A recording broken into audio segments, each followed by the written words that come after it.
మహబూబ్నగర్ జిల్లా దేవరకద్ర నియోజకవర్గం చిన్న చింతకుంట మండలం అమ్మాపూర్ గ్రామంలోని జాతర మైదానంలో నిర్వహించిన చిన్న చింతకుంట మరియు కౌకుంట్ల మండలాల భూభారతి అవగాహన సదస్సులో పాల్గొన్న రెవెన్యూ శాఖ మంత్రివర్యులు పొంగిలేటి శ్రీనివాసరెడ్డి, దేవరకద్ర ఎమ్మెల్యే మధుసూదన్ రెడ్డి, జిల్లా కలెక్టర్ విజయేంద్ర బోయి పాల్గొన్నారు.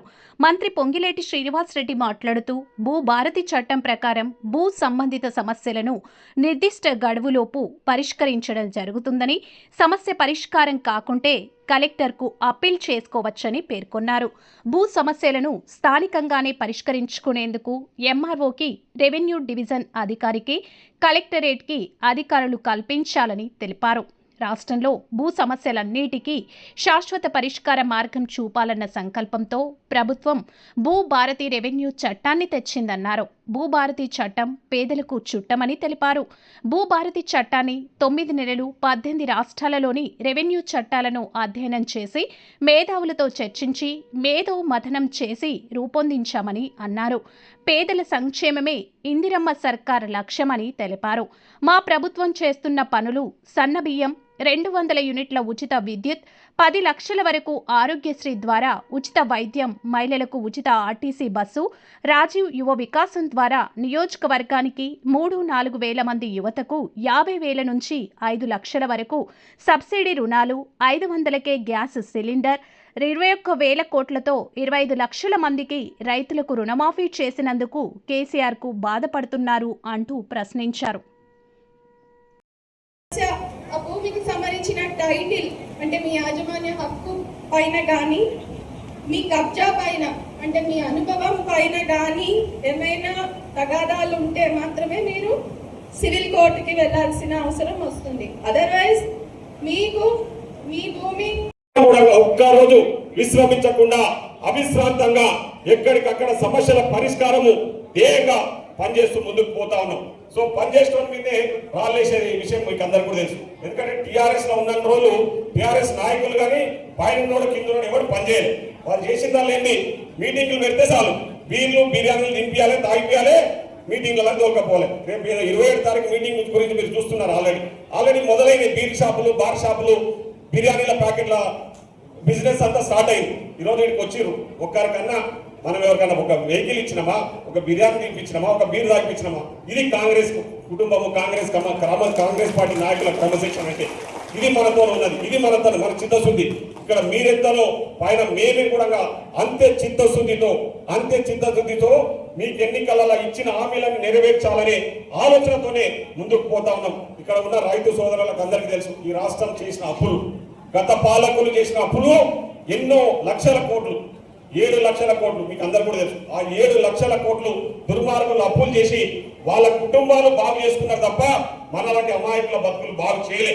ఆ అప్పులను ఈరోజు మన నెత్తిన రుద్దిపోతే ఆ అప్పులకు మిత్తులు కట్టుకుంటూ, అసలు కట్టుకుంటూ, ఇచ్చిన హామీలను కూడా నెరవేర్చుకుంటూ ఈరోజు ముందుకు పోతా ఉన్నాం. కాబట్టి దయచేసి మీరందరూ కూడా ఊర్లలో చెప్పండి, ఇన్ని ఉన్నా కూడా రైతులకు ఇచ్చిన మాట నిలబెట్టుకుంటూ ముందుకు పోతా ఉన్న ప్రభుత్వం మన ప్రజా ప్రభుత్వం అని చెప్పేసి గంటాపదంగా రాష్ట్ర వ్యాప్తంగా సుమారు 6,000 మంది సర్వేల్ని నియమించడానికి ఆల్రెడీ చర్యలు తీసుకున్నాం. రాబోయే 10-15 రోజుల్లోనే ప్రతి మండలానికి ఎంతమంది లిస్టో ఇందాక నేను చెప్పినట్లు అది కూడా ప్రకటించి వాళ్ళని ట్రైన్ చేసి వాళ్ళని మీ దగ్గరకు పెట్టిన తర్వాతనే ఇందాక చెప్పిన అంశాన్ని స్టార్ట్ చేసేది ఈ ప్రభుత్వం యొక్క ఆలోచన.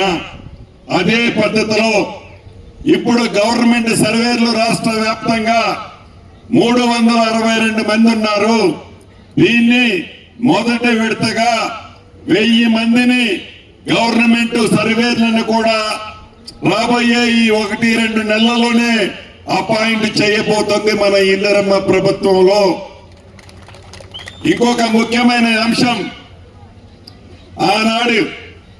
ఆనాటి దొరవారు మాట చెప్తే వినలేదని విఆర్ఓ వ్యవస్థని నడి రోడ్డు మీదకి నెట్టేశారు. ప్రతి రెవెన్యూ గ్రామానికి ఏదైనా విపత్తు వచ్చినా, ప్రభుత్వ భూములు కాపాడాలనుకున్న ప్రైవేటు ఆస్తులకి ప్రభుత్వ అధికారి సూచనలో నడవాలి అన్న ప్రతి గ్రామంలో రెవెన్యూ వ్యవస్థ ఈనాడు లేదు. దాన్ని దృష్టిలో పెట్టుకొని రాష్ట్ర వ్యాప్తంగా 10,956 రెవెన్యూ గ్రామాలకి రాబోయే 10-15 రోజుల్లోనే పంపిస్తున్నాము.